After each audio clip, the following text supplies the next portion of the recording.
이 카빠가 되게 재밌었던 이유가 이 카빠에 관한 이야기 속에 굉장히 많은 것들이 숨어 있어요. 문화적인 부분부터 시작해가지고 역사적인 부분, 그리고 언어적인 부분까지 많은 것들이 숨어져 있습니다. 그래서 이 카빠 하나만 제대로 파도 여러분들이 일본에 관해서 굉장히 많은 걸 알아갈 수 있어요. 자, 오늘 다룰 거는 일본 3대 요괴 중에 하나예요. 일본 3대 요괴라고 하면은요, 여러 가지 버전의 3대 요괴가 있어요. 제가 오늘 다룰 거는 일본에서 가장 전통적으로 일본 고유의 요괴라고 불리우고 있는 카빠, 텐구, 오니 중에서 이 카빠에 관해서 오늘은 한번 얘기를 해보려고 해요. 자, 카빠는 뭐냐? 기본적으로는 애들을 물에 끌어들여서 죽이는 물귀신에 가까운 요괴예요. 뭐 이런 식으로 악한 요괴예요. 힘새는 여러분들 다 보셨죠? 한 번씩. 알 수 없는 부리를 가지고 있고 머리에 이렇게 땜빵 하나 있고 개구리인지 거북이인지 알 수 없는 녹색의 몸을 가지고 있는 이런 애들이죠. 이 카빠라고 하는 게 일본에서 오래전부터 존재했던 요괴인데 일본의 전국 각지에서 카빠에 대한 이야기들이 찾아보면 다 튀어나와요. 아주 오래전부터. 옛날에 그렇게 막 이 지역 저 지역 활발하게 교류를 한 것도 아닌데 그 말은 즉슨 우리나라의 호랑이 이야기와 마찬가지로 카빠라고 하는 존재를 통해 가지고 무언가 교육을 하려고 했다라고 하는 건데 마을 단위의 안전방지책으로서 카빠를 활용했다고 하는 겁니다. 자, 그럼 먼저 보실 거. 카빠는 왜 카빠이냐? 라고 하는 건데 카빠는요 한자를 보시면은 강하자에다가 아이 동자예요. 그래서 가와 와라하 라고 하는 단어가 줄여들어가지고 합쳐서 카빠가 됐습니다. 이 와라하라고 하는 거는 여러분들이 한 번씩 봤을 법한 단어인 와라비오타를 보면 알 수 있듯이 아이를 의미해요. 그냥 단순히 의미만 보자면은 강 플러스 아이예요. 그래서 아이 물귀신 정도로 이 카빠라고 하는 단어가 생겨났다라고 생각을 하시면 되고요. 이 카빠가 아까 전에 말했다시피 전국적으로 나타나는 이유는 뭘까? 왜 그럴까? 애들이 자꾸 물에 빠져서 죽는 거야. 일본에 있던 옛날의 마을은 강을 끼고 마을이 형성되는 경우가 대부분이었거든요. 근데 애들이 지들끼리 놀다가 강에 놀러가. 애들이 빠져 죽어 자꾸. 한두 명이 죽는 게 아니야. 여름만 되면 애들이 빠져 죽고 그러는 거야. 그러면은 이거를 막아야 되거든요.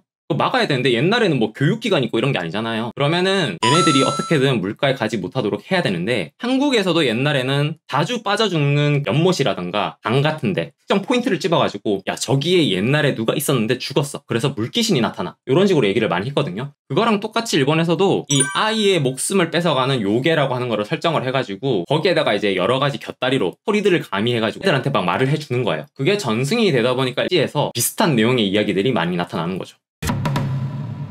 그러면은 카빠에 관해서 여러분들이 몇 가지 궁금증이 생길 겁니다. 얘는 도대체 왜 오이를 들고 있을까? 이 무서운 요괴잖아. 전승에도 나와요. 오이를 좋아한다 이렇게 나와. 카빠가 오이를 좋아하니까 여러분들이 일본의 스시집을 가면은 카빠마키라고 하는 게 있어요. 카빠마키. 이게 오이 초밥이야. 초밥에 오이만 들어있어. 이 고문을 하기 위한 초밥인가 저는 처음에 생각을 했었는데 이게 일본에서 약간 그렇대요. 이게 맨밥에다가 밥이랑 오이만 들어가 있잖아요. 이게 뭐라고 해야 될까? 그 초밥집에서 애들한테 주기 위한 초밥이라거나 아니면은 이 초밥집의 맛을 판별하기 위한 초밥으로 자주 쓰이는 편이랍니다. 이거를 주문하면은 생선 맛으로 이 밥맛이라던가 이런 것들을 가릴 수가 없으니까 초밥이 제대로 돼 있느냐 안 돼 있느냐 이런 것들이 카빠마키에서 판별이 난다라고 하는 이야기가 있어요. 카빠가 왜 오이를 들고 있을까? 왜 하고 많은 것 중에 오이냐라고 하는 거를 설명을 해야 되는데 솔직히 말해서 저는 뭐 약간 외설적인 생각을 했어요. 일본에 원래 약간 성적인 문화가 많으니까 카빠가 이제 이 오이를 가지고 엉덩이를 헛소리 하지마 임마. 가장 적합한 야채라서 그런 거 아니냐 라고 저는 생각을 했거든요. 근데 그게 아니었어요. 이게 카빠의 원류랑 상관이 있어요. 일본의 카빠는요 여러분들이 아까 전에 보셨던 그 녹색 생명체가 아니라 찾아보면은 원숭이에 가깝거나 아니면 약간 수달 비슷한 거? 요런 느낌이에요. 이거는 솔직히 말해서 이게 요괴야? 사람이지? 약간 요런 느낌이에요. 왜 그런가 하면은 이 카빠에 관한 이야기의 원류는요 사실 중국의 물의 신에서 왔습니다. 어디에서 왔느냐? 하백에서 왔어요. 여러분들 하백 들어보셨죠? 고구려 건국 신화에도 나오고 중국 신화에도 나오는데 황하강의 신입니다. 요런 모습인데 용에다가 사람 머리를 붙여놓은 느낌인 이 처녀를 제물로 바치지 않으면은 황하강의 홍수를 일으킨다 라고 하는 그런 신적인 존재입니다. 원래 약간 악신에 가까운 애예요. 그래서 일설에서는 이 하백을 일본어로 읽으면 카하쿠가 되거든요. 이 카하쿠에서 카빠가 왔다 라고 하는 설도 있어요. 사실 이 카빠라고 하는 존재가 하백이 일본으로 건너와가지고 영락한 것이다, 그러니까 타락한 것이다, 그 모습이 카빠다 라고 하는 거예요. 원래는 신이었다라고 하는 거죠. 저는 이 아라카와 언더브릿지의 이 카빠문 이게 진짜 기가 막히게 이 카빠에 옮겨진 원류를 잘 반영한 거다. 오구리슌이 이따구로 변한 거는 이제 물의 신이 카빠로 변한 거랑 같은 거다라고 할 수 있죠. 이제 이 카빠가 물의 신이 영락한 거잖아요. 근데 옛날부터 일본에서는요 오이라던가 아니면은 물기가 많은 과일, 이 촉촉한 과일을 미즈미즈시라고 해가지고 이 수분을 많이 가지고 있기 때문에 물의 신이 좋아할 거다라고 생각을 해가지고 이제 물의 신한테 올리는 공략물로 많이 썼어요. 그 중에서 가장 대표적인 게 오이였습니다. 그래서 카빠가 원래 물의 신이었기 때문에 오이를 좋아한다라고 하는 걸로 이어져가지고 오이를 들게 된 거예요. 실제로 이 동북지방이라든가 이런 데 전승을 보면은 오이가 아니라 뭐 복숭아를 좋아한다 이런 내용들도 있다고 해요. 근데 가장 많은 거는 오이를 좋아한다는 내용입니다. 실제로 카빠를 모시는 신사들도 전국 각지에 조금씩 존재해요. 그만큼 이제 일본에서 카빠라고 하는 거는 단순히 시작된 존재가 아니라 교육 목적도 있고 거기에다가 신앙 같은 것도 같이 곁들여져 가지고 만들어진 존재다라고 하는 거고, 그러다 보니까 일본어에만 존재하는 이 카빠에 관련된 속담이 있어요. 속담이라고 해야 되나? 관용어구가 있습니다. 카빠노 가와나가레 라고 하는 속담이 있어요. 한때 물의 신이었고 물에 사는 애인데 수영도 못하고 강물에 그냥 떠내려가는 거야. 그래서 그 의미가 사르모키가로치르, 원숭이도 나무에서 떨어진다의 일본 버전입니다. 그리고 또 하나가 더 있는데 이거에 반대되는 관용어구도 존재합니다. 카빠노 키노보리라고 하는 관용어구가 존재해요. 이건 뭔가 하면은 내가 잘 못하는 일을 한다 라고 하는 거예요. 얘는 물의 신인데 근데 나무를 올라가려고 해. 내가 잘 못하는 거지. 잘 못하는 일을 하려고 할 때 카빠노 키노보리 라고 하는 표현을 써요. 이런 표현들도 알아가셔야지 이제 어학 채널로서의 이제 정체성을 확립하는 거죠. 자, 그런데 카빠에 관련된 이제 곁다리 이야기들이 있어요. 이런 것들도 보면은 일본에서 어떤 목적을 가지고 카빠에다가 이런 이야기들을 붙였는지를 알 수 있습니다. 먼저 아이로 변신을 해서 물놀이를 하자고 유혹을 한다라고 하는 내용들이 많아요. 요거는 이제 여러분들이 잘 모르는 내용일 수도 있는데 전승들을 보면은 카빠가 어린아이로 둔갑을 해가지고 애한테 물놀이 하자고 유혹을 해서 물에서 이제 죽인다라고 하는 내용이 나오거든요. 뭐냐? 친구랑 물놀이 하지 말라는 거예요. 이 내용이 왜 들어갔겠어? 네 친구랑 물놀이 하려고 가지 마라. 그 카빠가 변신해서 너한테 온 거다. 함부로 친구랑 둘이서 물놀이 하려고 하지 마라. 이거예요. 죽으니까. 교육의 목적이 들어가 있는 거죠. 그리고 또 다른 내용으로는 스모를 해서 이기면 산다. 카빠가 스모를 좋아한다는 내용들이 많이 나오거든요. 왜 그런가 하면은 스모라고 하는 것 자체가요, 그 원료를 찾아가면은 신사에서 스모를 하나의 행사처럼 했거든요. 이게 원래 물의 신, 물과 관련된 신에게 올리기 위한 축전 같은 게 스모의 이제 원료였다고 해요. 그래서 카빠도 물의 신이었으니까 스모를 좋아한다. 그래서 카빠가 스모를 하자고 하면은 스모를 해서 이기면 산다 라고 하는 내용이 있습니다. 근데 일반적으로는 못 이겨. 카빠가 일단 요게다 보니까 일반적으로는 이길 수가 없어. 그럼 어떻게 이겨야 되느냐? 이기는 방법이 나와. 근데 여기에서 이제 교훈의 목적이 뭐죠? 첫 번째는 먼저 인사를 하면은 산다라고 하는 내용이 있어요. 카빠를 보면은 여기 있죠, 여기 까진 부분. 여기가 이제 움푹 패여가지고 그 안에 물이 들어가 있어가지고 그 물이 마르거나 그 물이 떨어지거나 하면은 힘을 잃어버린다 라거나 아니면 죽는다 라고 하는 내용이 있고, 혹은 여기가 이제 접시로 표현되는 경우가 있어요. 그 접시가 떨어져서 깨지면 죽는다 라고 하는 식으로 말이 나와 있어요. 이게 힘의 원천이야, 여기가. 그런데 이제 내가 먼저 카빠한테 인사를 이제 90도로 인사를 할 거 아니야. 그러면 카빠도 나한테 마주보면서 90도로 인사를 하겠지. 그럼 여기 물이 고여있다가 이렇게 떨어질 거잖아. 그러면은 이제 물이 이제 없어졌으니까 얘가 힘이 빠져. 그래서 죽을 거다. 혹은 힘이 빠졌으니까 스모를 하면 질 거다. 나는 살 거다. 라고 하는 건데 이게 뭐냐? 예의 범절을 지켜라. 그런 내용으로 이어지겠죠. 야, 하든 뭐든 일단 인사를 하면 네가 살 수 있어. 그만큼 네가 인사를 잘해야 돼. 이런 거잖아. 그런 내용이 들어가 있는 거예요. 스모 전에 물단에 받쳐져 있는 공략물들을 먹으면 내가 힘이 생겨가지고 지지 않는다라고 하는 전승이 있어요. 이거는 뭐냐? 종교적인 신앙심을 조금 더 높이기 위한 거죠. 야, 공략물을 먹는 것만으로도 네가 힘이 세져가지고 카빠한테 이길 수 있어. 그만큼 신을 믿는 거는 중요한 거다라고 하는 거죠. 이런 것들이 있어요. 그리고 또 몇 가지가 더 있는데 카빠에 관한 이야기 중에서 가장 유명한 거는 이제 엉덩이를 자주 주물러대는 장난을 친다라고 하는 내용들이 많아요. 이건 뭔가 하면은 이 짓궂은 성인을 조심해라 라고 하는 거죠. 이제 옛날에 이제 일본 같은 경우는 남자아이든 여자아이든 상관없이 애들 엉덩이를 자꾸 주물러대는 성인이 있다. 그러면은 이제 얘는 카빠다 라고 하는 인상을 심어주는 거죠. 그러기 위해서 이게 약간 추가가 된 거예요. 그리고 가장 유명한 설이 있습니다. 가장 유명한 이 카빠 하면은 이거라고 하는 게 있는데, 아까 전에 누가 말했는데 이 애를 그냥 물속에 끓여들여서 죽이는 게 아니야. 물속에 끓여들인 다음에 엉덩이에다가 손을 집어넣어가지고 거기서 구슬을 빼내면은 그 안에 혼백이 있어가지고 애가 죽게 된다라고 하는 이 엉덩이 성애자로서의 카빠의 모습이 가장 유명한 이야기입니다. 자, 이 혼백이 담긴 구슬을 빼는 거, 요게 이 내용과 이어져요. 카빠가 격투게임 캐릭터에 없는 이유랑 이어집니다. 여러분들 격투게임 많이 해보셨죠? 일본에서 나온 격투게임에서 카빠가 캐릭터로 설정되어 있는 격투게임 보신 적 있어요? 별로 없을 거야. 근데 탱구라거나 아니면 오니라거나 이런 거는 자주자주 캐릭터로 많이 설정이 돼요. 보면은 굳이 뭐 탱구나 오니가 아니더라도 카빠가 사실 솔직히 말하면 약간 동물형 요괴잖아. 그러면 이제 격투게임에 곰이라든지 호랑이라든지 이런 애들 다 쓰는데 거북이를 캐릭터로 표현한 격투게임은 거의 없단 말이야. 왜 그럴까? 이 첫 번째 문제는 이 모습이 너무 치명적이야. 머리가 까져 있기 때문에 여성 캐릭터를 만들 수가 없습니다. 이 커버가 안 돼. 격투 게임에서는 이 여성화 시켜가지고 캐릭터를 만들고 하는 게 이제 인기를 끄는 비결인데, 여성 캐릭터를 어떻게든 만들려고 해도 이 답이 안 나와요. 이게 첫 번째 이유고, 두 번째 이유는 아까 전에 봤던 엉덩이에서 구슬을 빼는 거를 kappa에서는 뺄 수가 없어. kappa가 격투 게임에 나오면은 필살기라던가 아니면 일반 기술은 무조건 이 엉덩이에서 구슬을 빼는 게 돼야 되는데, 그럼 이제 어떻게 되느냐? 더 이상 격투 게임이 아니게 되죠. 이런 모습이 됩니다. 더 이상 격투 게임이 아니게 된다. 장르가 바뀌죠. 혹은 게임으로 바뀌어버릴 수밖에 없다 라고 하는 게 가장 큰 문제입니다. 격투 게임을 19금으로 만들 수는 없잖아? 그래서 잘 안 나오는데, 그러면은 엉덩이 빼기만 안 하면 되잖아 라고 할 수 있는데, 엉덩이 빼기를 안 하면 무엇이 문제냐? 이분들이라거나 이분의 느낌이 너무 많이 되기 때문에 이 kappa라고 하는 걸 인식시키기가 힘들다 라고 하는 문제가 생깁니다. 이 무기를 쓴다라고 하면은 요분들이 연상이 되죠. 그리고 육체적인 걸로 다룬다라고 하면 요분이 연상이 돼요. 너무 강력해. 이분들의 인상이 너무 강력하기 때문에 이 kappa로서의 정체성을 확립하기가 힘들어. kappa를 굳이 내보내자고 뭔가 이것저것 개발하기에는 수지타산이 안 맞는다. 그래서 이제 격투 게임에는 kappa가 별로 없다. 자, 근데 이 kappa가 아까 전에 봤다시피 원래는 하백의 모습이 바뀐 거다, 영락한 거다라고 했을 때 제가 아까 전에 맨 처음에 보여줬던 그 원숭이 모습이라든가 아니면 수달 비슷한 모습 있잖아요. 그런 모습이었는데, 언제부터 이게 지금 우리가 알고 있는 이 녹색 생명체의 모습을 가지게 됐는가, 그리고 언제부터 kappa라고 불리게 됐는가 라고 하는 것들을 보면은 일본의 이 시대의 흐름을 알 수 있습니다. 일본을 동일본과 서일본으로 나눴을 때 서일본 쪽에서, 그러니까 교토라든가 이런 서쪽 일본 있죠, 큐슈라든가 이런 서쪽 일본 쪽에서는 이런 모습으로 kappa가 보통 전승이 돼요. kappa를 부르는 그 명칭도 이때는 완전히 달랐어요.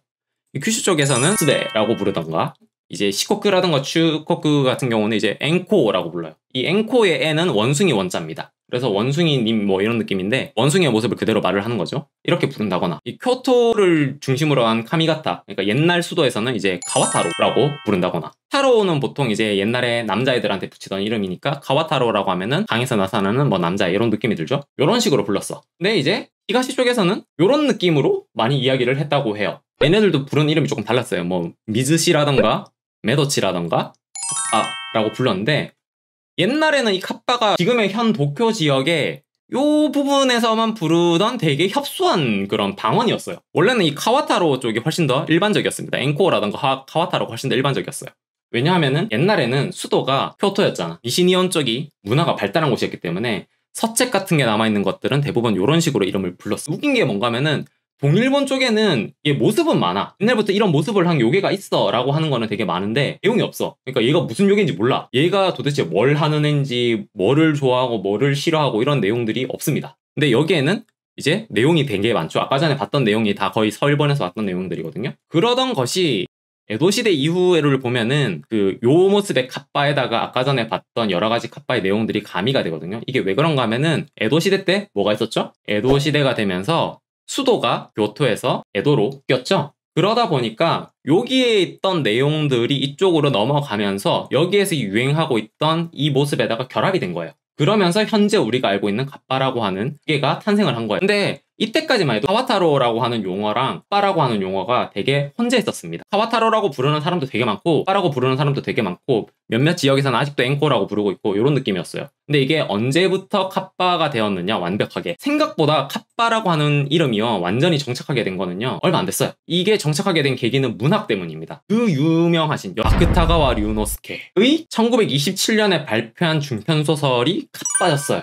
요거 때문에 일본에서 요렇게 생긴 요괴는 kappa다 라고 하는 게 완전히 정착이 된 겁니다. 이때부터 이제 야 요렇게 생긴 요괴 이름이 뭐야 라고 부르면 사람들이 야 씨 그거 너 책도 안 읽어봤냐? 무식한 새끼 kappa잖아 이렇게 된 거예요. 그만큼 일본에서는요 문학의 영향이 어마어마했습니다. 우리나라에 이런 예는 별로 없을 거예요 아마. kappa라고 하는 이름이 정해진 거, 그 kappa의 형태라던가 내용이 정해진 것만 봐도 일본의 역사가 서일본 쪽에서 동일본 쪽으로 옮겨가는 문학이 사회에다가 얼마나 크게 영향을 미치는가라고 하는 거를 알 수 있는 거죠. 자, 그러면은 이 kappa, 그럼 얘네가 생김새가 왜 이렇게 다르게 묘사가 됐을까? 생각을 해본 적 있어요? 이상하잖아. 일본 전역에서 비슷한 내용의 말들이 많은데 생김새가 서쪽이랑 동쪽이랑 너무 달라. 서쪽의 생김새는 아까 전에도 말했다시피 요런 이제 원숭이 계통이라든가 수달 계통이거든요. 이거는 왜 이런 생김새가 됐는지 이해가 돼요. 이제 중국에서 하백이라고 하는 신이 있다더라 라고 하는 내용이 들어왔어. 그래서 이 사람을 믿는 신앙이 많이 생겨나는데 강가에서 원숭이를 보거나 아니면 수달 같은 거를 봐. 그러면 이제 그런 거지. 술 처먹고 이렇게 강가를 거닐다가 원숭이라던가 수달을 딱 보고 얘네들이 황급하게 도망가는 모습을 보고 야씨 나 어제 갓 봐봤어 이렇게 되는 거죠. 이 새끼들 생긴 게 이렇게 생겼더라 라고 말을 하면 이제 진짜 봤느냐 그걸 이제 그림으로 남겨야지 하고 그림으로 남기는 거예요. 이렇게. 그러다 보면 이렇게 되는 거죠. 그게 아니면은 이 원숭이가 원형 탈모 걸리진 않았을 거 아니야. 그쵸? 원숭이가 원형 탈모 걸리진 않았을 거 아니야. 이게 이제 원형 탈모가 걸린 모습이 되게 하려면은 이제 사람이라 해야 되는데 이 야인들 그 당시에 마을 같은 데서 정착을 하지 않고 떠돌아다니면서 살고 있는 야인들의 모습을 멀리서 보고 이 카빠의 모습을 그린 게 아닐까 라고 하는 생각이 들어요. 이건 어느 정도 이해가 가. 근데 이 동일본 쪽에서 유행을 했던 이 카빠의 모습은 이해가 안 갑니다. 이게 뭘 보고 잘못 보고 착각할 수 있는 모양새가 아니잖아. 이게 자연상에서 이 새 부리를 가지고 머리에 원형 탈모를 가지고 이 초록색 몸을 가지고 있는 인간 형태의 괴물이라고 하는 거를 여러분들이 술을 아무리 잘못 먹었다고 해도 이걸 이렇게 잘못 보기가 뭐 쉽지가 않거든. 근데 이런 모습으로 자주 그려진단 말이야. 이렇게 피부는 왜 갑자기 또 초록색이야? 보면은 몇몇 특징들이 있어요. 먼저 두정부의 접시, 여기가 원형 탈모가 걸려가지고 접시가 있거나 아니면은 움푹 파여 있어가지고 거기 물이 고였거나 이런 느낌인데 커다란 거북이를 잘못 봤다 라고 생각을 해도 거북이가 원형 탈모가 걸리진 않았을 거 아니야. 피부가 파란색 아니면 초록색이에요. 불의 신이니까 파란색을 그렸을까? 라고 하는 생각은 드는데 왜 굳이 이렇게 그렸을까? 근데 이제 여러분들이 알아야 되는 게 카빠 하면은 이 거북이 등딱지라든가 자라 등껍질 이런 걸 가지고 있다라고 생각을 하는데 이 등딱지는 있는 경우도 있고 없는 경우도 있어요. 이거는 필수적인 게 아니에요. 여기 보면 등딱지 없잖아요. 혹은 이제 미끌미끌한 피부를 가지고 있습니다. 약간 개구리 같은 피부를 가지고 있어요. 이 뭔가 털이 나 있거나 그런 게 아니라 미끌미끌한 피부를 가지고 있어. 그리고 짧은 부리를 가지고 있다. 이 오리너구리인가? 하는 생각도 처음에 들었는데 일본에 오리너구리 없잖아. 근데 짧은 부리를 가지고 있다는 특징이 있다. 그리고 어린애의 모습이다 라고 하는 특징을 가지고 있습니다. 그럼 마지막으로 이 엉덩이에서 구슬을 뺀다 라고 하는 특징을 가지고 있어요. 요 생김새라든가 특징을 종합해서 봤을 때 자연 상태에서 이렇게 생긴 애가 나오기는 힘들거든요. 얘는 뭐 때문에 이런 모습이 나왔다 라고 하는 걸 여러분들이 추측이 가능하세요? 이 모습을 다 가지고 있는 일본 사람들이 볼 수 있는 모습을 가진 존재가 있어요. 아이의 시체입니다. 아까 전에 우리가 봤던 그 생김새의 특징은 아이가 물에 빠져서 죽은 익사체 특징을 그대로 따온 거예요. 먼저 카빠 머리에 접시 같은 게 있다고 했잖아요. 하얀색 접시가 있거나 혹은 머리가 파여 있어가지고 그 안에 물이 고여있다라고 하는 느낌으로 그려지거든요. 왜 그런가 하면은 애들이 강이라든가 계곡이라든가 이런 데 휩쓸려 가다가 머리 두정부가 돌이라거나 아니면 강 바닥 같은 데다가 까진단 말이에요. 그러면 두개골이 노출되겠죠. 그러면은 거기가 움푹하거나 뼈가 노출돼가지고 하얀색 접시처럼 보일 거란 말이에요. 그쵸? 익사체는 피부가 푸르딩딩하게 변합니다. 그러면 아까 전에 카빠가 초록색이거나 아니면 파란색으로 그려지는 이유도 납득이 가죠. 세 번째는 익사체는 퉁퉁 불어가지고 피부가 미끌거리고 생선같이 되거든요. 오랫동안 물속에 있으면은. 그러면은 카빠가 개구리 피부처럼 그려지는 이유를 알 수 있겠죠. 그리고 를 보면 약간 개구리처럼 얼룩진 느낌으로 많이 그려지거든요. 그 왜 그런가 하면은 물에 빠진 후에 멍이 들거나 피가 고이거나 부으면서 그 혈관 같은 게 노출되거나 하면은 단순하게 파란색 피부가 아니라 군데군데 이상한 그 자국 같은 게 있는 피부처럼 변할 거 아니에요. 그러면 그게 그렇게 되는 거예요. 그리고 얼굴이 팅팅 붓죠. 얼굴이 팅팅 부으면은 입술도 같이 부으면서 앞으로 돌출되면은 이게 약간 작은 부리처럼 보일 수 있잖아요. 새처럼 긴 부리가 아니라 굉장히 작은 부리가 달려있다라고 보통 묘사가 돼 있어요. 그 작은 부리라고 하는 거는 입술이 앞으로 많이 돌출되고 부어가지고 커 보이니까 부리처럼 보이게 되는 거를 따왔다고 할 수 있습니다. 그리고 카빠의 특징 중에 엉덩이에서 구슬을 빼는 특징이 있잖아요. 이게 왜 그런가 하면은 애들이 익사체가 되면은요 항문이 이완돼가지고 이게 벌어져요. 그 모습이 마치 구슬을 빼낸 듯한 모습처럼 보이게 되거든요. 그래서 카빠가 엉덩이에서 구슬을 빼낸다 라고 하는 이야기가 되는 거고, 또 카빠의 이야기 중에서 많지는 않은데 간을 좋아한다, 뭐 내장을 좋아한다 라고 하는 내용이 있어요. 익사체가 되면은 물고기라든가 이런 동물들이 엉덩이 벌어진 항문이라든가 입을 통해 가지고 들어가가지고 내장을 다 파먹어요. 근데 간이 없겠죠. 그런 모습이 되는 거예요. 결론적으로 말을 하면은 1번부터 4번까지가 카빠의 그 외형적인 특징인데, 이 외형적인 특징도 애들의 익사체에서 나오고, 카빠가 가지고 있는 그 구전되는 특징, 엉덩이에서 구슬을 빼내서 죽인다거나 내장을 좋아한다거나 라고 하는 것도 결국에는 애들의 익사체에서 가지고 온 특징이에요. 피해자의 모습이랑 가해자의 모습이 전부 다 같은 익사체를 모티브로 하고 있다고 하는 점이 카빠의 특징입니다. 그러면은 의문점이 들어요. 왜 굳이 애들의 익사체를 가지고 모티브를 삼아가지고 이 카빠를 그렸느냐? 그것은 에도 시대 때 특히 유행했던 일본의 어두운 문화 풍습 마비키와 연관이 있습니다.